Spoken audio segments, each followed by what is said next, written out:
सब तो वड्डी गल अज दा जिहड़ा नुमाइंदा इकट्ठ आ उन्हें एक पिरत तोरी है, एक जिहड़ा साडी पुरातन रहो रीत सी उहनूं सुरजीत करन दा काम कीता, पर इहदे च हजे बड़ियां इंप्रूवमेंट्स होणीਆਂ। एक शुरुआत आ, बहुत चंगी शुरुआत आ, पर किसी ने सोचा तो सही। एको तख्त एको पातशाह, इको तख्त आ इको ही पातशाह। अरे दूसरे तख्त बनाए गए ना, एक तो 1968 च बनाया गया साडा तख्त श्री दमदमा साहब। क्यों बनाया गया? ताकि सानू वोटां पै जाण।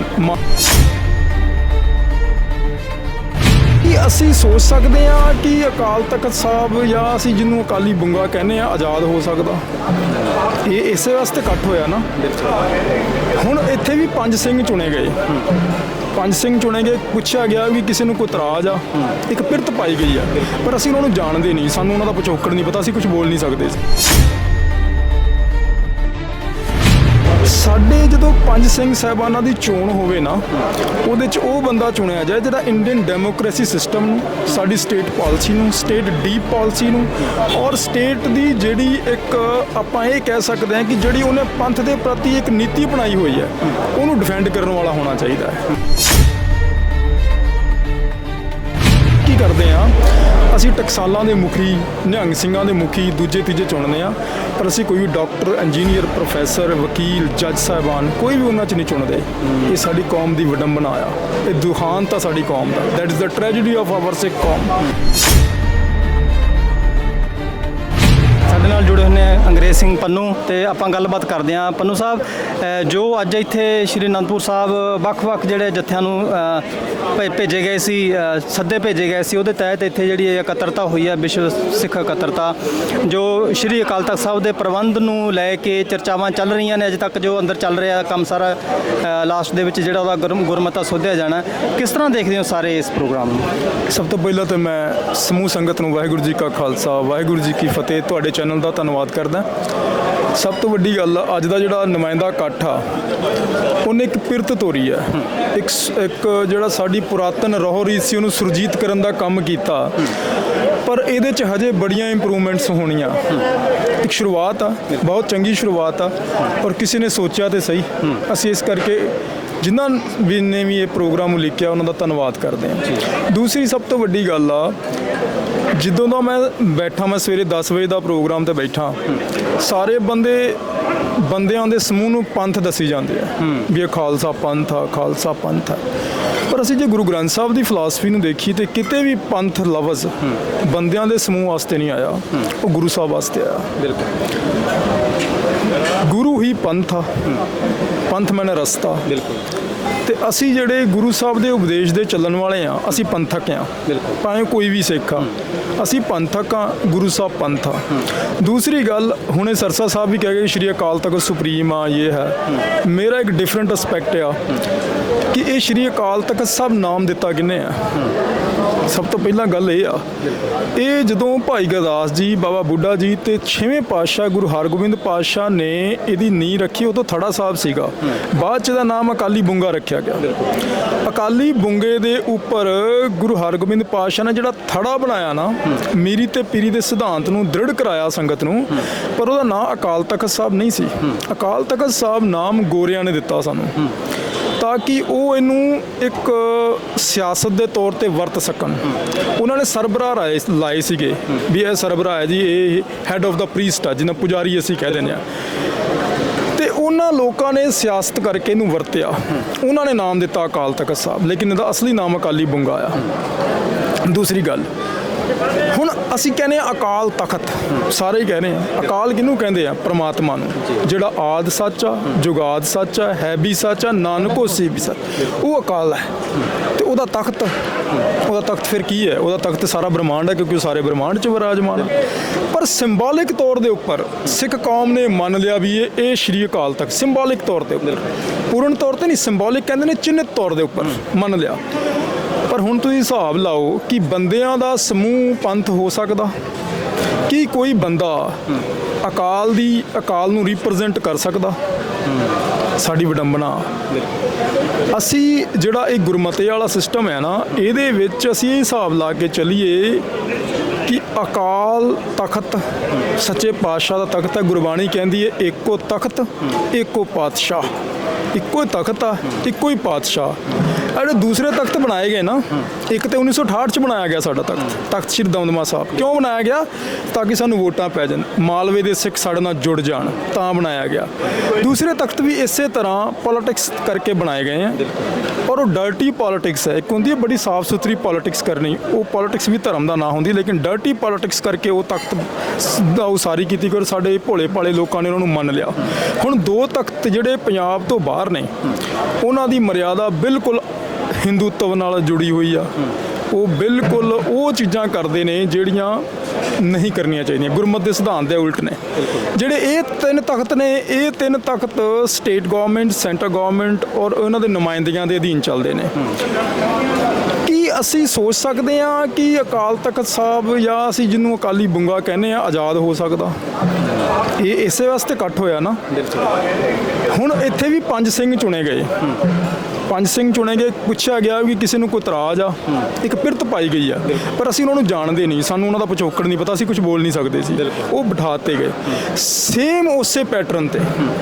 SGPC ਵੀ ਇਹੀ ਕਰਦੀ ਹੈ, ਉਹ ਗੁਰਦੁਆਰੇ ਦੇ ਜਿਹੜੇ ਦਰਬਾਰ ਸਾਹਿਬ ਦੇ ਗ੍ਰੰਥੀ ਬਿਠਾ ਦਿੰਦੀ ਹੈ। ਕਿਸੇ ਨੂੰ ਕੋਈ ਇਤਰਾਜ਼ ਗ੍ਰੰਥੀ ਠੀਕ ਹੈ ਜੀ, ਬਟ ਸਾਨੂੰ ਇਹ ਸਮਝਣਾ ਚਾਹੀਦਾ ਕਿ ਅਸੀਂ ਕਿਸ ਸਟੇਟ ਦੇ ਵਿੱਚ ਐਗਜ਼ਿਸਟ ਕਰ ਰਹੇ ਹਾਂ। ਸਾਡਾ ਇੰਡੀਆ ਜਿਹੜਾ ਕੰਟਰੀ ਆ ਉਹ ਇੱਕ ਡੈਮੋਕ੍ਰੈਟਿਕ ਕੰਟਰੀ ਹੈ ਕਿਹਾ ਜਾਂਦਾ, ਬਟ ਉਹ ਫੇਕ ਡੈਮੋਕ੍ਰੇਸੀ ਹੈ, ਅਸਲ ਨਹੀਂ ਹੈ।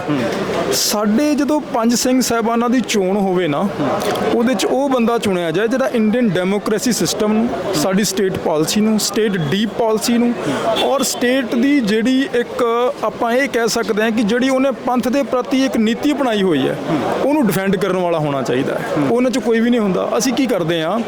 ਅਸੀਂ ਟਕਸਾਲਾਂ ਦੇ ਮੁਖੀ, ਨਿਹੰਗ ਸਿੰਘਾਂ ਦੇ ਮੁਖੀ ਦੂਜੇ ਤੀਜੇ ਚੁਣਦੇ ਹਾਂ, ਪਰ ਅਸੀਂ ਕੋਈ ਵੀ ਡਾਕਟਰ, ਇੰਜੀਨੀਅਰ, ਪ੍ਰੋਫੈਸਰ, ਵਕੀਲ, ਜੱਜ ਸਾਹਿਬਾਨ ਕੋਈ ਵੀ ਉਹਨਾਂ 'ਚ ਨਹੀਂ ਚੁਣਦੇ। ਇਹ ਸਾਡੀ ਕੌਮ ਦੀ ਵਿਡੰਬਨਾ ਆ, ਇਹ ਦੁਖਾਂਤ ਆ ਸਾਡੀ ਕੌਮ ਦਾ। That is the tragedy of our Sikh ਕੌਮ। ਅਸੀਂ ਕੀ ਕਰਦੇ ਹਾਂ? ਜਿਹਨੇ ਚੋਲਾ ਪਾਇਆ ਹੋਇਆ ਹੈ, ਗੋਲ ਦਸਤਾਰ ਬੰਨੀ ਹੋਈ ਹੈ, ਜਿਹੜਾ ਬੜੇ ਜ਼ਿਆਦਾ ਪਾਠ ਕਰਦਾ, ਠੀਕ ਆ, ਗੁਰਮਤਿ 'ਚ ਪੱਕਾ ਹੋਣਾ ਚਾਹੀਦਾ, ਪਰ ਉਹਨੂੰ ਇੰਡੀਅਨ ਸਟੇਟ ਪਾਲਿਸੀ ਦੀ ਵੀ ਨੌਲੇਜ ਹੋਣੀ ਚਾਹੀਦੀ। ਅਸੀਂ ਤਾਂ ਜਾ ਕੇ ਡਿਫੈਂਡ ਕਰ ਸਕਦੇ ਹਾਂ, ਤਾਂ ਫਾਈਟ ਦੇ ਸਕਦੇ ਹਾਂ, ਅਦਰਵਾਈਜ਼ ਨਹੀਂ ਦੇ ਸਕਦੇ। ਜਿੱਥੇ ਮਰਜ਼ੀ ਅਸੀਂ ਭੱਜ ਲਈਏ ਉਹਦਾ ਫਾਇਦਾ ਨਹੀਂ ਹੈ। ਹੁਣ ਅੱਜ ਦਾ ਜਿਹੜਾ ਨੁਮਾਇੰਦਾ ਇਕੱਠ ਹੈ, ਪੁਰਾਤਨ ਰੀਤ ਨੂੰ ਸੁਰਜੀਤ ਕਰਨ ਦਾ ਇੱਕ ਤਰੀਕਾ ਮਾਤਰ ਆ, ਇੱਕ ਉਦਾਹਰਨ ਦਿੱਤਾ, ਐਗਜ਼ਾਮਪਲ ਦਿੱਤਾ, ਪਰ ਇਹ ਕਿਵੇਂ ਕਾਮਯਾਬ ਹੁੰਦਾ, ਅੱਗੋਂ ਇਹਦਾ ਫਿਊਚਰ ਐਸਪੈਕਟ ਕੀ ਰਹੇਗਾ, ਇਹ ਦੇਖਣ ਵਾਲੀ ਗੱਲ ਹੋਏਗੀ। ਪਰ ਇੱਕ ਸ਼ੁਰੂਆਤ ਜ਼ਰੂਰ ਹੋਈ ਹੈ। ਮੈਂ ਕਹਿੰਦਾ 100 ਸਾਲ ਬਾਅਦ 1920 'ਚ ਅਕਾਲ ਤਖਤ ਦਾ ਪਹਿਲਾ ਜਥੇਦਾਰ ਲੱਗਦਾ।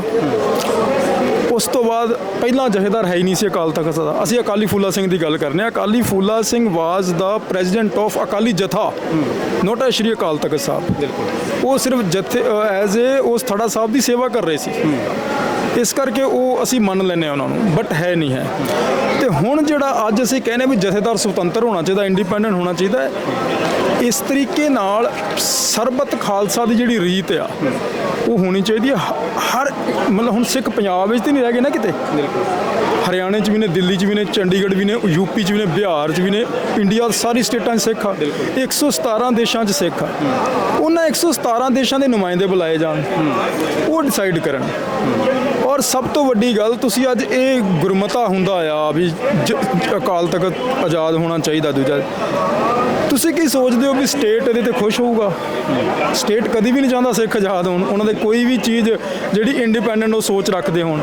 ਤੇ ਸਾਡੀ ਹੁਣ ਸਿੱਧੀ ਲੜਾਈ ਸਟੇਟ ਨਾਲ ਆ। ਜੇ ਅਸੀਂ ਇੱਥੇ ਪਿਰਤ ਪਾ ਕੇ ਸ਼ੁਰੂ ਕਰਦੇ ਹਾਂ, ਸਟੇਟ ਪਾਲਿਸੀ ਤੇ ਕਦੀ ਵੀ ਨਾ ਚਾਹੇਗੀ ਕਿ ਸਾਡੀ ਸ਼੍ਰੋਮਣੀ ਕਮੇਟੀ ਦੇ ਗਲਬੇ 'ਚੋਂ ਇਹ ਚੀਜ਼ ਜਾਏ, ਕਿਉਂਕਿ ਸ਼੍ਰੋਮਣੀ ਕਮੇਟੀ ਸੈਂਟਰ ਗਵਰਨਮੈਂਟ ਦਾ ਐਕਟ ਆ, ਤੇ ਸੈਂਟਰ ਗਵਰਨਮੈਂਟ ਦੇ ਐਕਟ ਦੇ ਅਧੀਨ ਸਾਡਾ ਇਹ ਅਕਾਲ ਤਖਤ ਦਾ ਜਥੇਦਾਰ ਲਾ ਦਿੰਦੇ ਆ। ਲੇਕਿਨ ਉਸ ਐਕਟ ਦੇ ਵਿੱਚ ਕਿਤੇ ਨਹੀਂ ਲਿਖਿਆ ਵੀ ਇਹ ਜਥੇਦਾਰ ਆ, ਉਹ 'ਚ ਲਿਖਿਆ ਹੈੱਡ ਮਿਨਿਸਟਰ, ਯਾਨੀ ਮੁੱਖ ਪੁਜਾਰੀ। ਅਸੀਂ ਮੁੱਖ ਪੁਜਾਰੀ ਨੂੰ ਕਦੋਂ ਦਾ ਜਥੇਦਾਰ ਬਣਾ ਲਿਆ, ਕਿਸੇ ਨੇ ਸੋਚਿਆ ਹੀ ਨਹੀਂ। ਕਦੀ ਕਿਸੇ ਨੇ ਸੋਚਿਆ ਵੀ ਅਸੀਂ ਇੱਕ ਹੈੱਡ ਪ੍ਰੀਸਟ ਨੂੰ ਅਕਾਲ ਤਖਤ ਦਾ ਜਥੇਦਾਰ ਨਿਯੁਕਤ ਕਰਤਾ?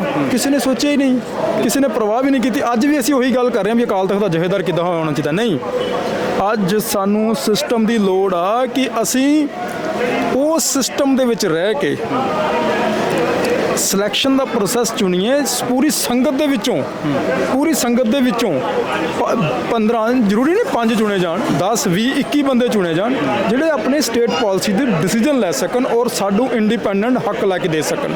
ਉਹ ਜਾ ਕੇ ਤਾਂ ਜਾ ਕੇ ਗੱਲ ਚੱਲੇਗੀ, ਅਦਰਵਾਈਜ਼ ਨਹੀਂ ਚੱਲ ਸਕਦੀ। ਇਹ ਜੋ ਇਹਨੂੰ ਆਜ਼ਾਦ ਕਰਾਉਣ ਵਾਸਤੇ ਸ਼੍ਰੀ ਅਕਾਲ ਤਖਤ ਸਾਹਿਬ ਦੀ ਪ੍ਰਭੂਸੱਤਾ ਨੂੰ ਆਜ਼ਾਦ ਕਰਾਉਣ ਵਾਸਤੇ ਜੋ ਹੁਣ ਚਾਰਾਜੋਈਆਂ ਹੋ ਰਹੀਆਂ ਨੇ, ਪਰ ਇੱਥੇ ਅਸੀਂ ਇਸ ਸਟੇਜ ਤੇ ਕਿਵੇਂ ਪਹੁੰਚੇ, ਇਹਦੇ ਵਾਸਤੇ ਤੁਸੀਂ ਕਿਹਨੂੰ ਜ਼ਿੰਮੇਵਾਰ ਸਮਝਦੇ ਹੋ?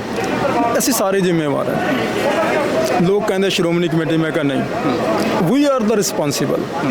ਉਹਦਾ ਕਾਰਨ ਅਸੀਂ ਕਦੀ ਸੋਚਿਆ ਹੀ ਨਹੀਂ, ਕਦੀ ਕਿਸੇ ਨੇ ਪੜ੍ਹਿਆ ਹੀ ਨਹੀਂ।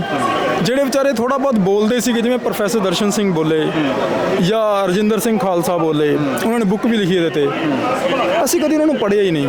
ਉਹਨਾਂ ਨੂੰ ਅਸੀਂ ਐਂ ਕਹਿਤਾ ਵੀ ਇਹ ਤੇ ਫਜ਼ੂਲ ਦੀ ਗੱਲਾਂ ਨੇ, ਇਹ ਬੰਦੇ ਹੀ ਫਜ਼ੂਲ ਨੇ, ਅਸੀਂ ਇਹਨਾਂ ਦੀ ਗੱਲ ਨਹੀਂ ਮੰਨਣੀ। ਬਟ ਉਹਨਾਂ ਬੰਦਿਆਂ ਨੇ ਬੜੀ ਗਹਿਰੀਆਂ ਗੱਲਾਂ ਕੀਤੀਆਂ, ਸਾਨੂੰ ਉਹਨਾਂ ਤੇ ਬੜਾ ਸੋਚ ਕੇ ਵਿਚਾਰ ਕੇ ਉਹਨਾਂ ਤੇ ਚੱਲਣਾ ਪੈਣਾ। ਨਹੀਂ ਤੇ ਅੱਜ ਕੀ ਹੈ, ਅੱਜ ਵੀ ਉਸੇ, ਅਗਰ ਅਸੀਂ ਇਹਨੂੰ ਨਾ ਸੰਭਾਲਿਆ, ਇਹਦੇ 'ਚ ਨਾ ਅਸੀਂ ਆਪਣੀ ਪਿਰਤ ਪਾਈ, ਜਿਵੇਂ ਹੁਣ ਅੱਜ ਹੋਇਆ, ਇਹ ਅੱਗੋਂ ਵੱਡੇ ਪੱਧਰ ਤੇ ਹੋਏ, ਫਿਰ ਪੂਰੇ ਸਟੇਟਾਂ ਦੇ ਜਥੇਦਾਰ ਉਹ ਆ ਕੇ ਨੁਮਾਇੰਦਗੀ ਕਰਨ। ਅੱਜ ਤੇ ਫਿਰ ਵੀ ਪੰਜਾਬ 'ਚ ਚੁਣ ਲਏ ਗਏ 5 ਪਿਆਰੇ ਵੀ ਚੁਣੇ ਗਏ ਨਾ।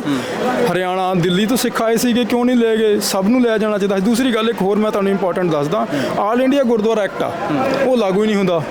ਅਗਰ ਆਲ ਇੰਡੀਆ ਗੁਰਦੁਆਰਾ ਐਕਟ ਲਾਗੂ ਹੋ ਜਾਏ ਤੇ ਇਹ ਆਪਣੇ ਆਪ ਹੀ ਸਿਚੁਏਸ਼ਨ ਕਾਫੀ ਹੱਦ ਤੱਕ ਸੋਲਵ ਹੋ ਸਕਦੀ ਹੈ, ਪਰ ਹੋਏਗੀ ਐਕਟ ਦੇ ਹਿਸਾਬ ਨਾਲ। ਤੁਸੀਂ ਕਹੋ ਕਿ ਤੁਸੀਂ ਆਪਣਾ ਵਿਧਾਨ ਬਣਾ ਲਓ, ਅੱਜ ਇਸ ਪਾਰਟੀ ਨੇ ਕੀਤਾ ਪ੍ਰੋਗਰਾਮ, ਕੱਲ ਨੂੰ ਦੂਜੀ ਉੱਠ ਕੇ ਖੜੇਗੀ ਨਹੀਂ ਜੇ ਅਕਾਲ ਤਖਤ ਸਾਹਿਬ ਸਰਵੋੱਚ ਹੋਣਾ ਚਾਹੀਦਾ, ਅਸੀਂ ਵੀ ਨੁਮਾਇੰਦਾ ਇਕੱਠ ਬੁਲਾਉਣੇ ਆ, ਫਿਰ ਸ਼ੁਰੂ ਹੋ ਜਾਏਗਾ ਕੰਮ। ਤੀਜਾ ਵੀ ਤੁਹਾਡਾ ਬੁਲਾ ਲਏਗਾ।